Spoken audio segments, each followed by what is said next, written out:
Welcome back then for game number 2 in this must-win series.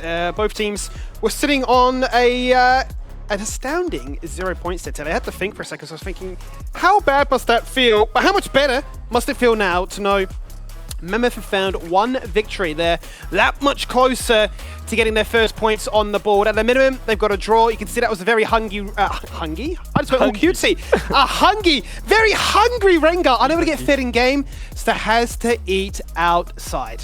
Yeah, even though that was a pretty convincing win coming out of Mammoth, I think that Kanga still had a good comp and they had a good direction. I just want to see the Rengar replaced. I just don't think it offered anything to their team comp and that playstyle that they were showing. I'm curious to see what he wants to do though going forward, because he in the past he showed the Zac, which is another champ who was really good into the Karthus. Or if he does want to pull up the Ivan, which was something they were hovering in select, or if he just want to go a completely different direction, play the AP junglers himself, because he still had the option to pair that with the Tristana. They had the favorable AD mid. That was a good steal away from Kanga. They took the strongest AD mid on the patch. There wasn't really an answer into the Tristana unless they want to go for the Jace, which is always considered a semi handshake Tristana favored matchup. I'm curious what direction they want to go through going forward. Well, I am as well, because we mentioned that we feel as if both teams should really get their best draft and play their best brand of League of Legends if they get the blue side. And I think these bans are going to be fairly rigid as it goes on. Yes, one change up with the Nautilus that's been exchanged out. What was there before would be the Corki. But I still feel like the whole control mage narrative around Sovereign, that's going to be a big focus, and you can sort of see why they led down that direction. Yeah, we do see the Corki go away. With the Nautilus ban, I'm curious to see if Lucian Nami is prioritized a lot by Mammoth here. I assume that Kanga, banned the Nautilus away, assuming Corki would get response ban, and they had the option to take Lucian Nami themselves. So, with that being off the board, Lucian's able to dashboard in lane, which is really important. He's able to be aggressive, and curious to see if the double AD carry bot lane coming out of Mammoth are, something they do want to prioritize. Well, speaking of, they will run it back with the Senna, but their adaptation will be that they'll lock in the Talia. We know that Godot's played this in the past, obviously played it once the split up against Grand Zero a couple of weeks ago, and has shown that, mobility can certainly be the name of the game. But speaking of those double AD carries, Kanga just want to say back-to-back is what we're going to do, and with the Lucian not being taken away, we're going to lock in both champions that were banned in Game 1. Yeah, and since the fact they're not locking in this Nami instantly is telling that maybe they're thinking of something else. Maybe they're thinking of dropping the support pick, playing with the, whether it's, if it is the Amelia that they want to take here, which would, make sense into the CC pairings that would come out of Senna. I feel like their Nami is on a different level when it comes to this champion. It really unlocks Lucian to just, absolutely destroy these squishy champions. It makes more sense for Mammoth to take the CC pairing. I think that playing ranged supports with the AP junglers or with the Talia in the mid lane doesn't really make sense. You want to pick the CC pairings from the melee supports to really enable Talia to take over games. It makes ganking much easier as well, and it just makes team fighting just easier in general. So he does, and even more so if you're going to look to continue with your classic Senna-Ornn combination, gave them a fair degree of ease of access when it came to those team fights, rather than the sort of meticulous nature that Kanga had constructed in that first game. They have opted for the Lucian Milio. We mentioned at the start of the show, Nami did get some buffs, whether or not that would put her back in contention as the best Lucian pairing. I suppose the jury is still out on that one, but the offering that a Milio can still give you is extra range, bit of HP, and a very nice cleanse if the enemy composition can be denied. Yeah, the one saving grace for the Milio is you can make up Lucian's lack of range with the the buff that you get out of the Milio, and we aren't seeing much value out of the cleanser. I think that's the major thing. The reason why you pick Milio is to avoid a Leona, a Malzahar, just something hard CC that gets removed from the game. So that's one of the major pairings that comes with the champion. I think it's just a good pairing overall with double AD carry though, because you do buff multiple champions, not just one. So we will see that the Corki will do a lot more in these team fights alongside the Lucian. It's not just much Nami buffs one champ and they destroy the entire enemy team. We are seeing more of a global team buff, which is it's much nicer with the pairing of the double AD carry. Have to see what Mammoth want to pick later though. I feel like they really need to lock in frontline to make this team work. They have the damage already. They have the identity profile. They just need to enable these carries to be able to do damage, and I just want to see the frontline coming out of them and a strong AP threat. Well, that is a good point, and you mentioned AP, and I'll say that we saw 3 AP champions denied away in that second rotation, right? The final ban that was being deliberated on by Kanga for a fair bit of time. They do go with the Vi in the end, so not completely sold as Talia going into the jungle just yet. Still thinking there's a world in which Predator can flex that towards the mid lane, but the Zach comes out once more. I think that's when we saw Re-Fury at his absolute best. And if they do combine that with the Jax, you've definitely got the ability to run rampant and not feel so susceptible to, like, can you make a mistake that we get to profit off? Yeah, definitely. And Kanga decided to go for like the double front line. I think that, you know, Zach acts as a pseudo AP threat. Like, he has a lot of the magic damage, even though as a tank, it's very good into Senna and Talia. These are mobile champions. I also think that like the damage profile coming out of Kanga isn't so, you know, one-dimensional with physical damage. There's a lot of like mixed magic damage sources coming out and true damage coming out of like Cassante and Corki. So we do see a lot of damage threat, and I think that because they have so much threat onto the backline, it doesn't really matter about not being able to kill the front line if that does become the case. But the later on we get into the game, the more armor pen becomes available to these AD carries, we will see this front line going down. And I really like the Poppy coming out of Mammoth as the last pick. It really seals up the fact that they can peel for their backline. They really want to win this front to back.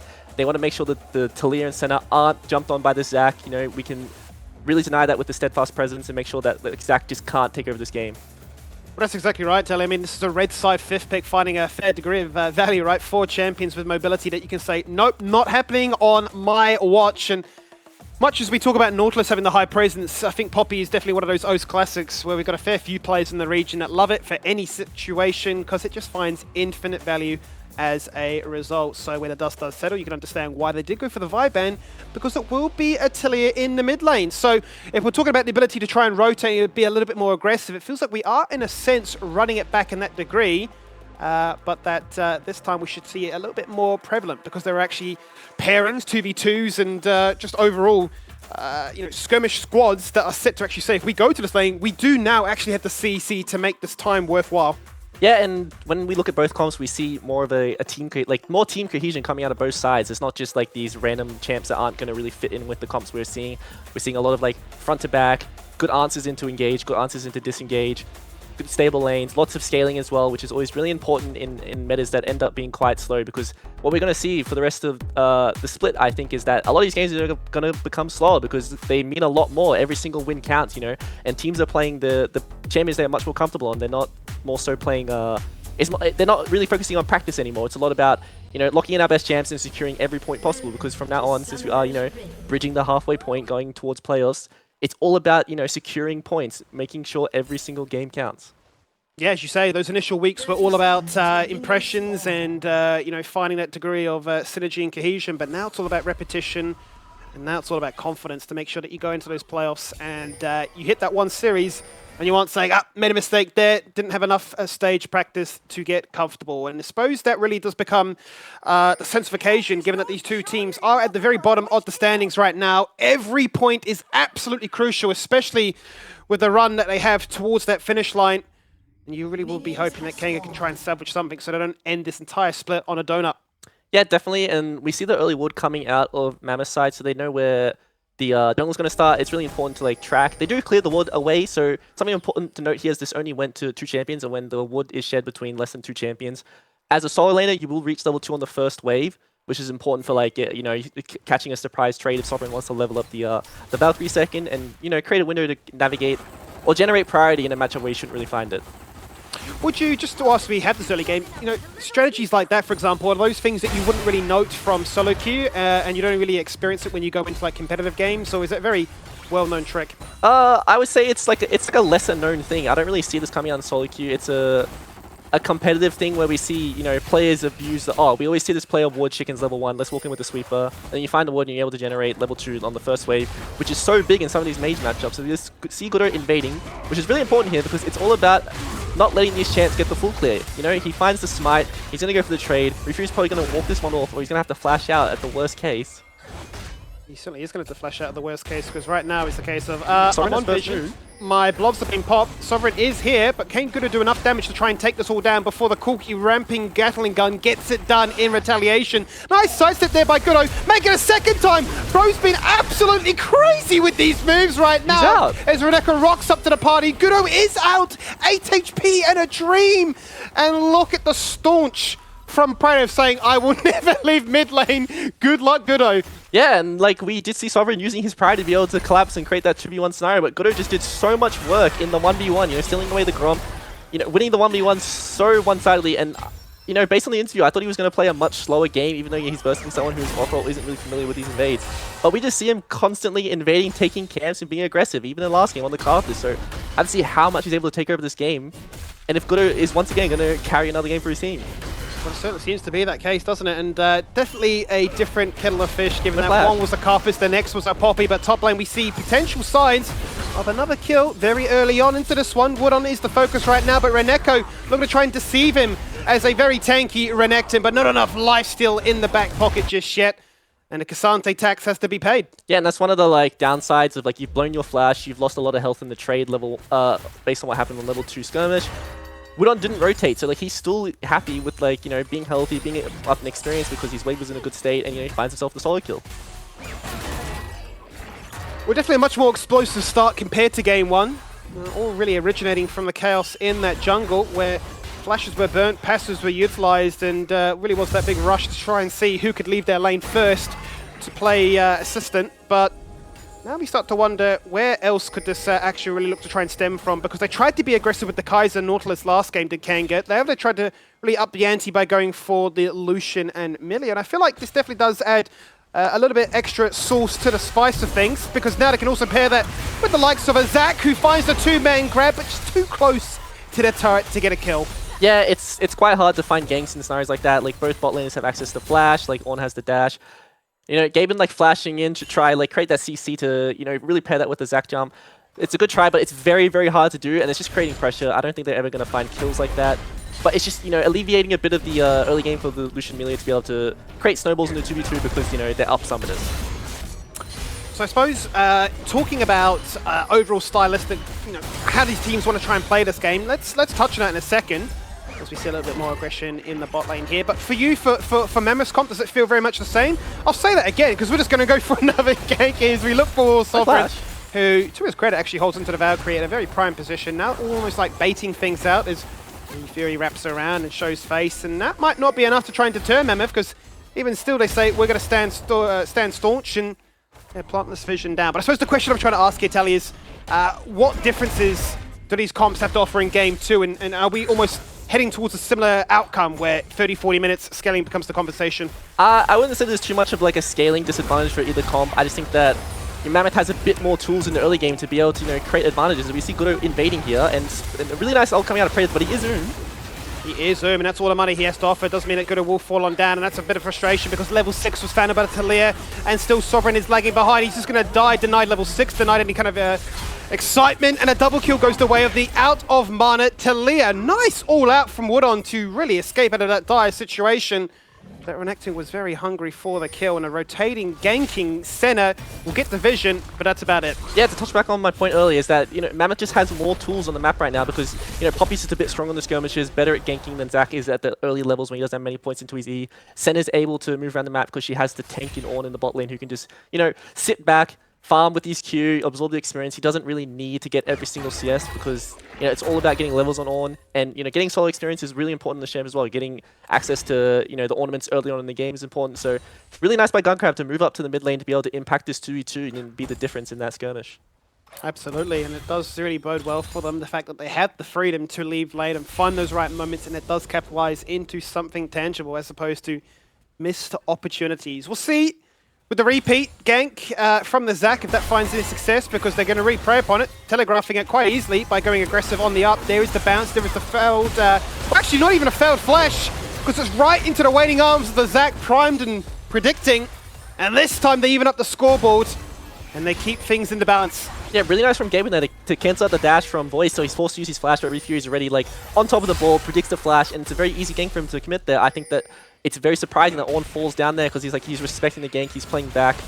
So it's, you know, it's very unfortunate he's going to miss this entire wave, and like if this keeps happening, it's going to add up over and over and over. And we see Gudo, he's prioritizing those grubs, he's making sure that like he is strong. But we see Zac just on the map all the time, just impacting these lanes and just trying to be a nuisance.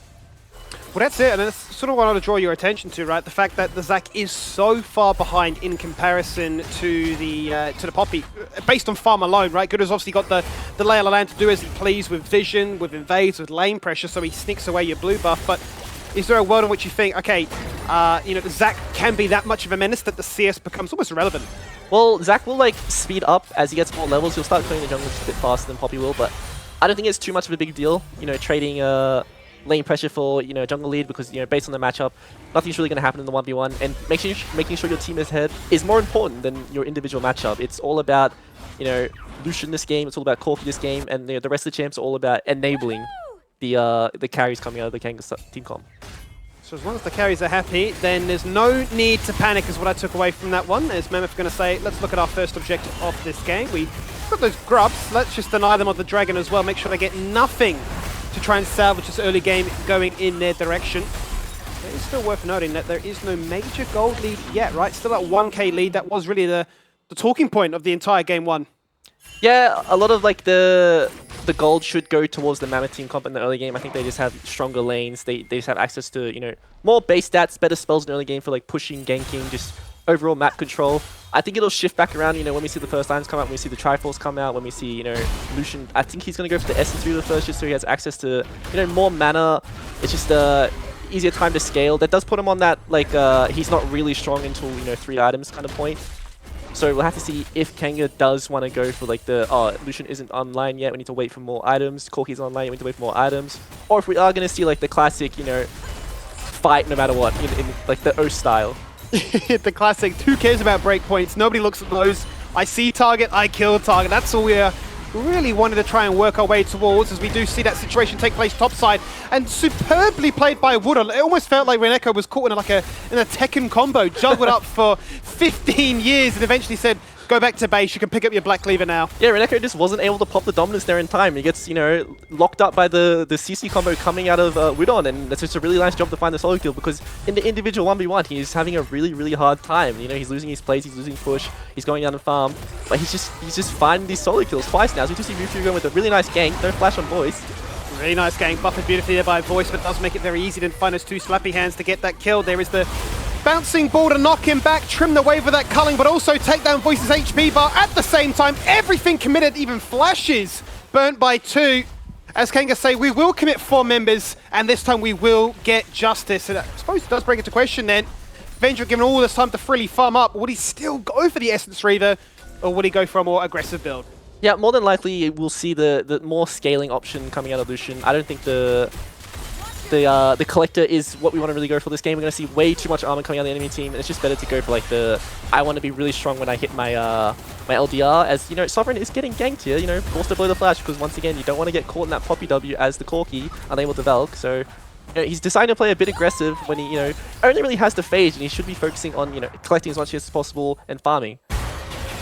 Right, you are. 10 seconds rather on that Valkyrie meant that, to be fair, it was quite cool under the pressure of sidestepping that knockback, as I say that, and maybe he has greeted a little bit too much. Oh no. Stayed around and has paid the ultimate price. Praedyth now is 3-0 on this Talia. And from what we've seen of Oceanic Talias, they tend to go a very tanky build, so even harder now to try and deny that bounty. Out comes the Call of the Forge God. Trim that wave, but it does look like another tile dive is inevitable. TP from this one, Voice being fancy with it. Knocking him up, flashing away, guaranteeing that the Zac is completely overextended. Yes, you can bring them back together, but the shielding, the healing, the sustain, the damage, it's just too much to get through. And eventually the Zac blobs will come out, and he is going to be sacrificed unless this TP says no. Boys, turn it around. They want a little bit more, and saving the Zac is proving to be successful. Yeah, a whole lot of nothing happens down here on the bot lane skirmish, but at the same time, Gudo once again gets the scrub, so that's going to be 6 scrubs going to the Mammoth side. And the amount of pressure coming out of Praedyth right now, based on how strong he is in the 1v1, he's going to be able to move around the map and make sure that his team is able to hit turrets and really, my voice is losing right now, as he'll be able to move around the map and just really, make sure his team is able to hit these turrets and really abuse how many grubs they were able to secure in the early game. You soldiered through that like an absolute champion, so hats off to you on that one. But no, you're absolutely right. Right now, I think the mid jungle of Mammoth is absolutely terrifying.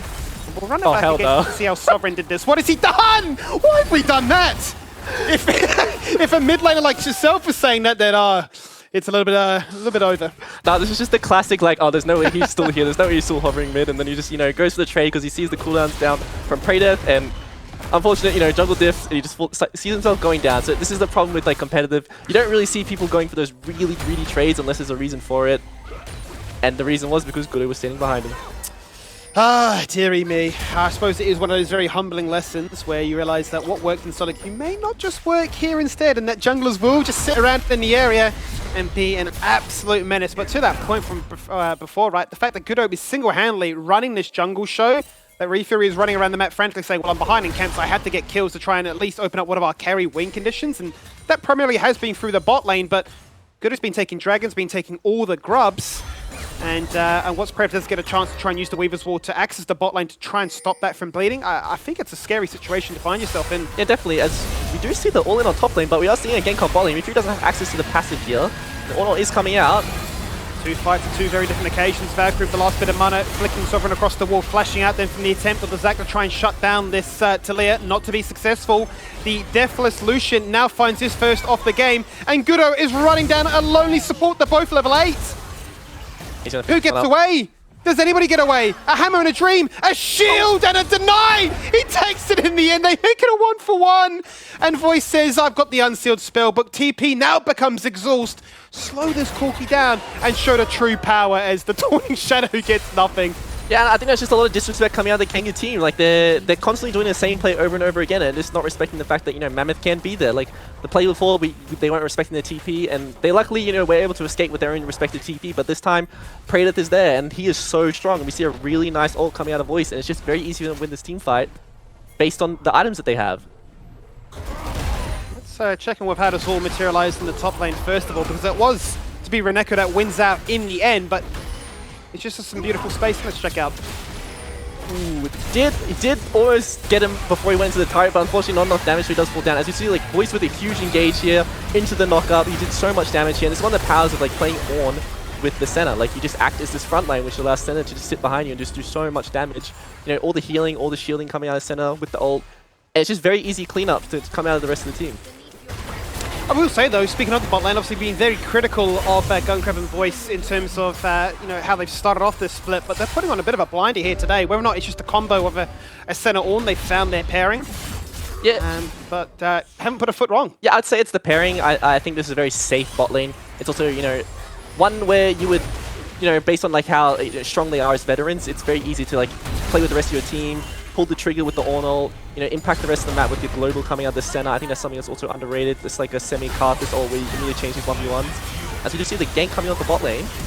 Yeah, wrap around Vendrick cleansing the culling to try and get the kill, flashing in, looking at Predator and saying, you're so keen to take me down, but denied, it's not going to happen. Reneko also may be out scot-free here as he's going to use the blast code and say, you've actually just lost on two sides of the map at once. How about we make it a third? Because Voice is sick of being a support. He wants to be the star of the show, and he just holds back the Corki. Yeah, and really, really nice escape from Reneko there, but also Predator's W was huge. You know, really good job to, you know, really predict Vendrick's flash there as he jumped onto him and make sure he got out scot-free, because if that shutdown did go over to the Lucian, it could have been very bad, as Sovereign does have flash. That could be very bad as well, because he's surrounded by 3 people. Give him a break. The Corki just wants to farm up, but is going to be denied that for the 4th time this game. And they can't find any salvation by taking an objective. This could be a perfect objective game, as Reneko is still in the area. There is the unstoppable frames, but the pebbles just too much to get through. And Predator is really looking to try and answer back the call and say that I should be the MVP here. Yeah, and we're seeing the amount of map control that Mammoth has right now. Like, every single play that Kanga goes for, there's one that's being answered. And then when that play is over, there's another proactive play coming out of Mammoth. You know, we're seeing the attack onto mid lane, we're seeing the TP onto top lane. We're seeing just the entire map being controlled by Mammoth. And after how much pressure they put into bot lane, the fact that they're unable to snowball to the solution right now is very telling of how the game state is going to be for the rest of the game.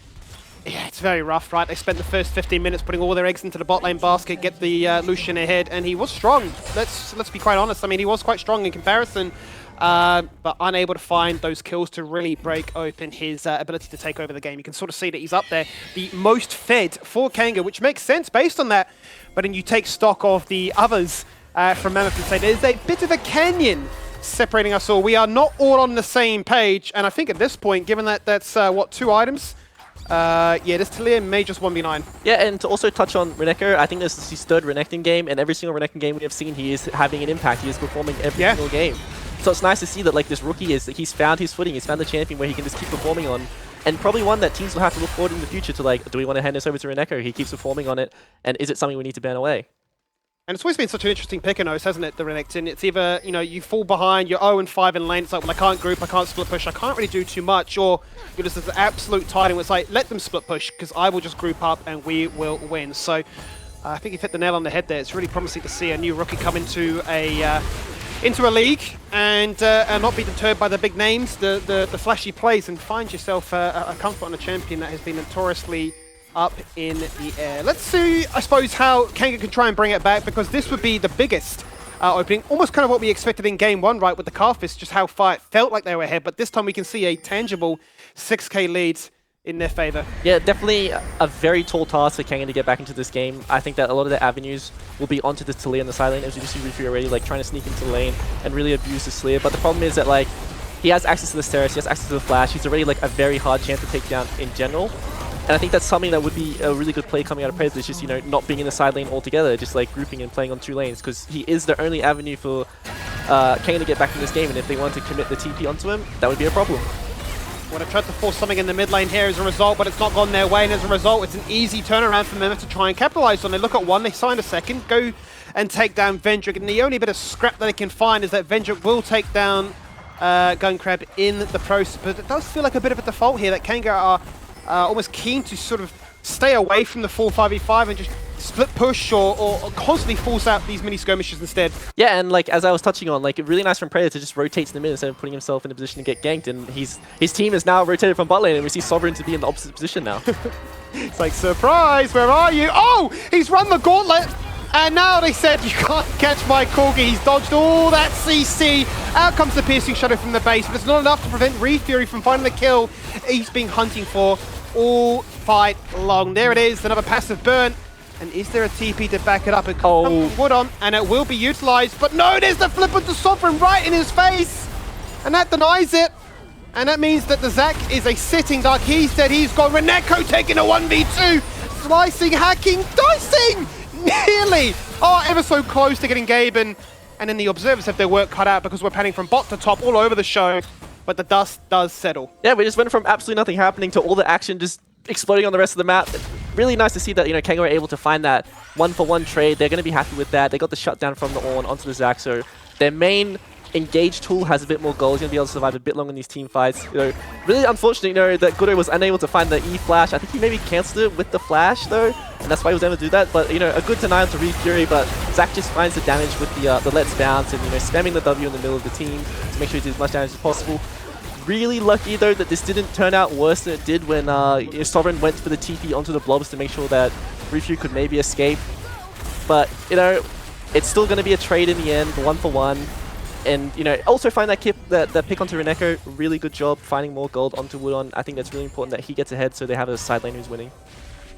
Well, they have a side lane that's winning, and they continue to put pressure onto Mammoth. Not only takes one little slip up in the later game once these respawn timers start to really add on up. That is not the flip, and that is not the slingshot that the Zac was hoping for. Fury stuck really with nowhere else to go. A 2-man center route connects, zoning out the backline of Kanga's squad. And the Poppy Hammer to say, get out of my face. We have asserted control of this quadrant of the map. Yeah, definitely, and I think that Kanga maybe a bit too trigger happy to engage right now. I feel like Predator is extremely strong, and he can really take over these fights if he isn't the main target is being engaged on. You know, when he gets the pebbles out, the amount of, you know, denial he can do from the dashes coming out of Kanga team, the Kanga team comp is, you know, very unmatched if they're under controlling the output right now. Well, let's see what they can do in the mid lane wrestle as everybody comes together and says, you know what, side lanes do no longer exist. We're only occupied by the allure of that potential Baron. Yet another game then for Mammoth to try and threaten themselves a Dragon Soul. Last game, what? Kanga denied 2 in a row. He managed to purchase himself a crucial 10 minutes, but in the end, didn't prove to really matter. And I think this was an even harder one this time, right? Because look at the amount of zoning that Mammoth do have on the Siege, on top of the 6 Void Grubs. Really, really important then for Kanga to try and find a way to try and slow that down. Yeah, with the Infernal Soul coming up in 3.5 minutes, it's a much better soul than last game. Like, this is one of the better souls that we have on the current patch. Especially with like the team comps we are seeing, I think it's gonna be very easy for Mammoth to pick this one up based on like the fact that they can get priority in 3 lanes, they can play for TP flanks, they can play for Talia wall to cancel the rest of the team off. I think it's pretty much just gonna be, can Fury fly over the pit and steal the dragon, or can Gudo, you know, really deny him from getting into the pit, you know, with the verdict to just keep it as far away from the dragon pit as possible, because I feel like the only win condition Kanga have right now is to really steal this dragon and be greedy about securing as much gold as possible into their carries at the same time. So I suppose in that essence then, what would be their ideal gameplay? Is it much the same in terms of just keep split pushing, keep getting as much gold as you can, and don't take any unnecessary risks, I suppose, in terms of looking to try and claim vision or get picks off? Because you can see them attempt to go for voice here, but it's measured, right? There is no turnaround where they get punished like they had in game 1.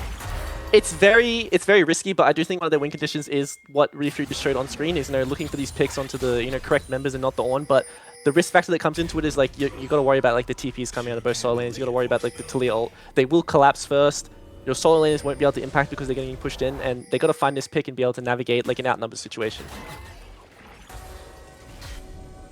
Let's see if the numbers will be in their favor, because right now Mammoth can really do as they please. They have the map control, they have the ability to rotate first, and they have the vision with wards all over the show to make sure that Sovereign, you've done this dance many times this game, and it's always landed in your untimely demise, and this may not be any different. You deny vision for a second, you buy time with the flash away, but you are simply running the wrong way.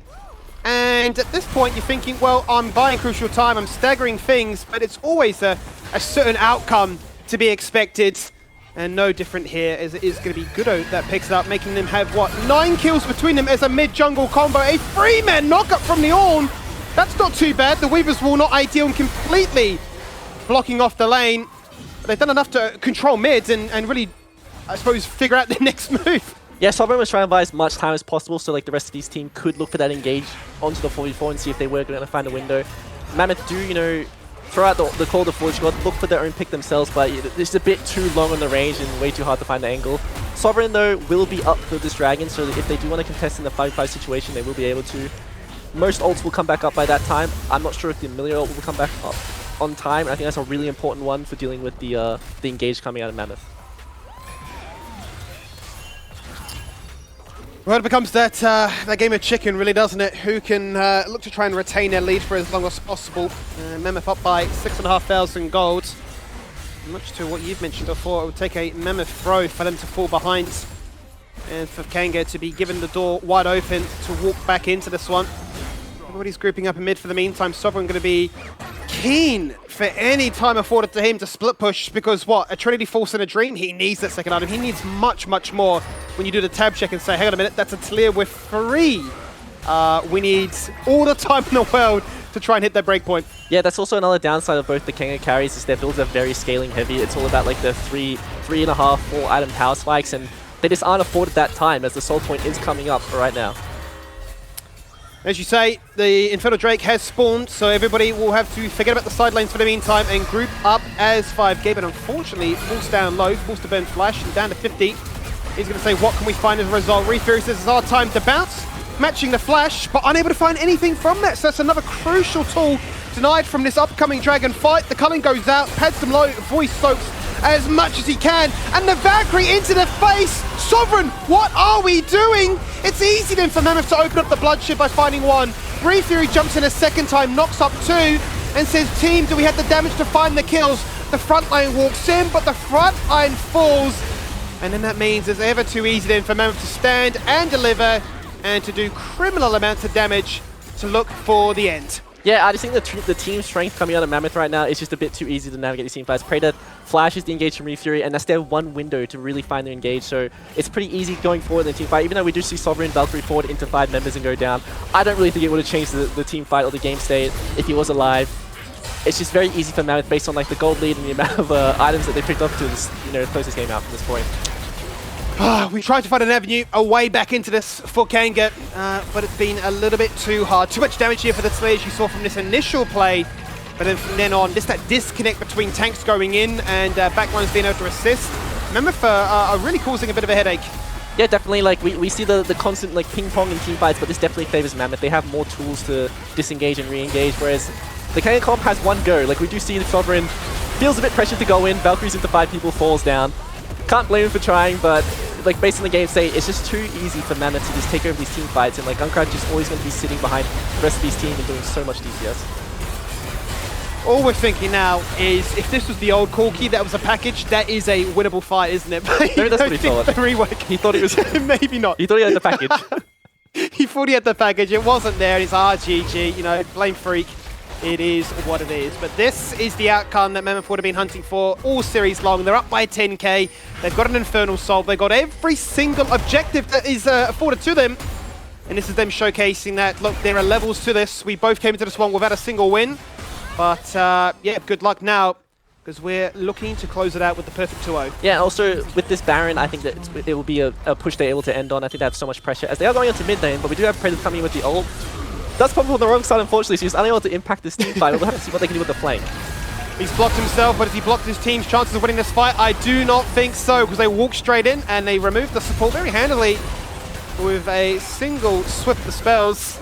And they see that two lanes are colliding at once, so rather than go and push those in, let's just farm even more kills. Refury next on the chopping block, down for 40 seconds as the cannon, inspired by the Baron buff, that single-handedly is taking down the turret for them, as they still have their eyes on the prize, which is to destroy their space and look to send them to the afterlife to guarantee all the points go away. And it just becomes a bit of a one-for-one in that members are just falling down and staggering their respawns. Yeah, this is also the strength of the 6 grubs coming through. It's going to be very easy for the Gun Crab to do so much damage to these towers by himself with the double cannons, and the Nexus is exposed, and we'll see if they can end with this Baron right here. TP to guarantee that wave is not going anywhere anytime soon. One on in with that last breath of attention to see, can I do anything? Can I find anything? And the answer is no. Well, in the end, Mammoth answer the call. They say that our playoff dream is still alive, especially as they take all 3 points tonight. Yeah, definitely. Picking up the 3 points is such a big deal for Mammoth. I think they had a really good showing against a team that we would consider like on their level or maybe even below them after the strong performance that they showed today. I think that, you know, Mammoth still have a lot to show, and, you know, are they contenders for playoffs? We're going to have to see in the following weeks. It still is going to be a massive uphill battle for them, but that's a surge of confidence they've been sorely desiring. 3 points when you need it. As for Kanga, commiserations for them. Still yet to find a victory, and still a long road ahead of them for the the rest of the LCO split to play out with. And it feels like at this time, it does feel like, based on current form, that their chances of making playoffs is extinguished. But we'll have to wait and see, because all that matters at the moment is the Mammoth secure a precious 2-0 as we go to a break.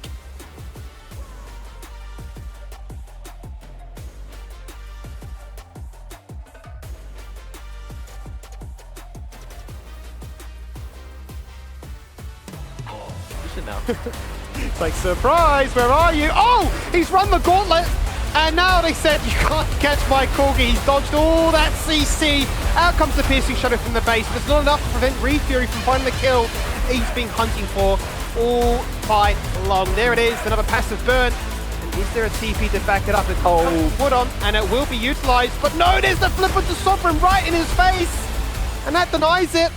Graham is being baited, he flashes away, instant buster shot to Kissei, who packages him once. Valkyrie's the second time and says, that's a double, make it a triple. Ryoma, welcome back home, but you've got to get through me first.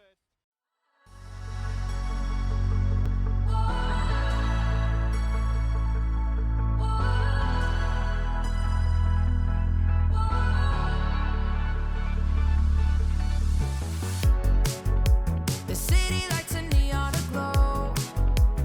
We are stars covered in gold. Covered in gold.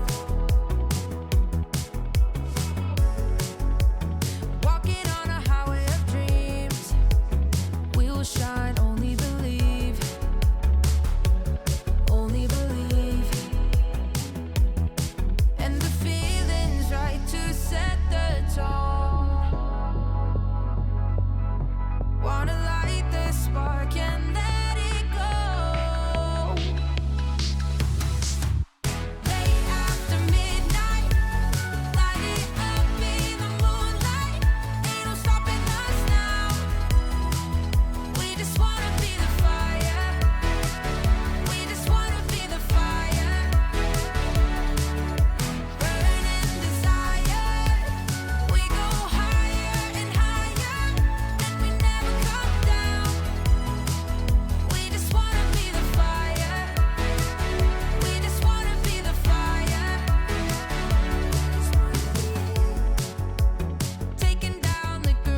another stopwatch. It's carnage.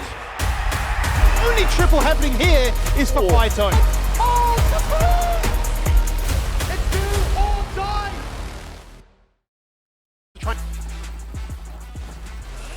3 points absolutely locked in for this Mammoth squad that is finally showing up halfway through the nice little play-ins. We'll have to see how they're going to look going forward inside. It's a round robin. Why did I say play? Round robin is what it is. But they're looking so good, Skimmy. They've come out pretty clutch. They've taken the scores. They were looking so good in that second game. Yeah, that second game is definitely a much more one-sided affair compared to game one, where it really was all up in the air as to who could try and close things out in the late game. But yeah, I think they showed a fair bit of versatility in their approach to the game. They changed up a few crucial picks, but they retained the core in their top and bot lane and built around it. And it's looking like Praetor and Goodo in tandem are starting to become a bit of fiercer 2v2. So look, I'm excited to see them find that little glow up, like we all knew they were possible of doing. There's no denying that you have this much experience. Yeah, roll swap's going to be a little bit ugly at the start, but they found a winning formula when it really matters, and at the end of the day, that's all you can ask for. And it was just nice to see this team like really coming together, putting on a show for us. But we have to look at this Poppy pick as well here, Tally, because it was the final one in the draft. It feels so good. We'll touch on it again later, but it just looks so good here. Yeah, it's a champ that really ties in with what Mammoth drafted, and also it really punishes what Kanga had picked as well. I think that, Kanga made a mistake in the 4 or 5 bans. They didn't really draft, or like they didn't ban to protect their champions or protect what they wanted to pick. They kind of just got rid of strong champions and then decided to lock in the Zac. And everyone knows that Goodo's a really proficient Poppy, and like you can't like let him have this kind of matchup where he can really dominate the game and really navigate these team fights and make sure his team can play the game well. And you're going to look at these damage graphs as well. So like look at that 30k on the Lucian. Vendrick was feeling so good, just couldn't compare to the other side, with Mammoth looking just way more consistent across the board again. That gold just slowly depleting down. I think I got here 15 minutes, 4k gold lead to Mammoth. Was it going to get any better if Kanga could find something? I think so. Yeah, I think so. I mean, they obviously put so much time and attention towards making sure the Lucian was strong, and he was. But unable to find that kill, and then unable on a second occasion to find a kill. And I think by that point, the ship has already sailed. You've really preyed upon the idea that you've got a front line and you've got supports to back up your 2 carries, but your 2 carries are just falling further and further behind. They're getting picked apart, right? So it was a bit of an uphill battle with no escape plan. Definitely were moments earlier on, but unable to capitalize. So hence why it ballooned open into like a 10k lead. Yeah, look, you're going to get those leads every once in a while. Just shows good team. But we have Voice on the line, coming in, calling in the actual Forge God himself. Mate, congratulations on your first series win. How are you feeling after that? Honestly, I didn't know what was going on. I was just playing on, hitting minions the whole time.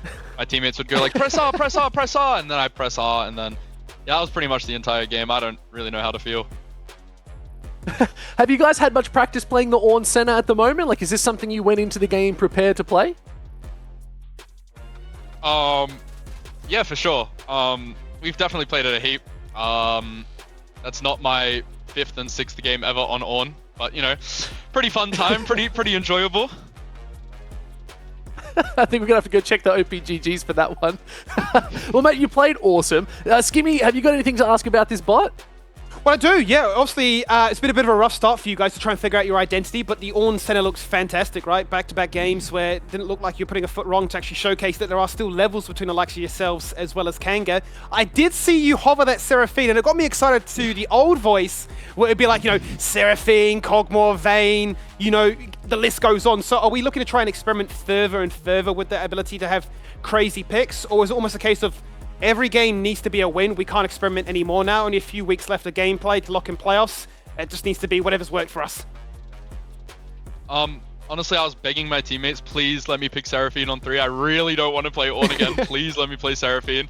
And then they were like, nah, get on Ornn. And then at the end, I was just kind of protesting by hovering Seraphine because I had no choice. But in terms of finding our identity, I think we've definitely come into an idea of what we want to play. I think Blood TK getting AoE grip back in War Within is definitely going to help a lot with me being able to focus up in these games. So yeah, I think that's probably how we're going to look at it. Beautiful. Absolutely beautiful. And you know, I just want to say, hey James, also, you know, congratulations from being upgraded from Knowledge Duty to On Duty. Hopefully in the future we get to see also the Seraphine upgrade as we go further forward. But yeah, I also wanted to touch on more about Skimmy's point as like we do hit the halfway point in the split, and it's probably the part where, you know, most teams start focusing on like what works for them and not so much like trying out stuff on stage. Do you think this is going to be your team identity going forward? Is it, or like, do you guys still have more in store for us? I don't know, man. I'm just picking whatever I'm told to pick. Honestly, I'm just Nautilus on whatever they say. I'm just playing at this point. It's a bit. I think we've got an idea of what we want to play. I think we're mainly just trying to look at what other people are playing around the world and find out what's strong, because we were pretty lost in the first few weeks in terms of what we thought was actually good. I think that definitely showed as we were really unpracticed versus Direwolves.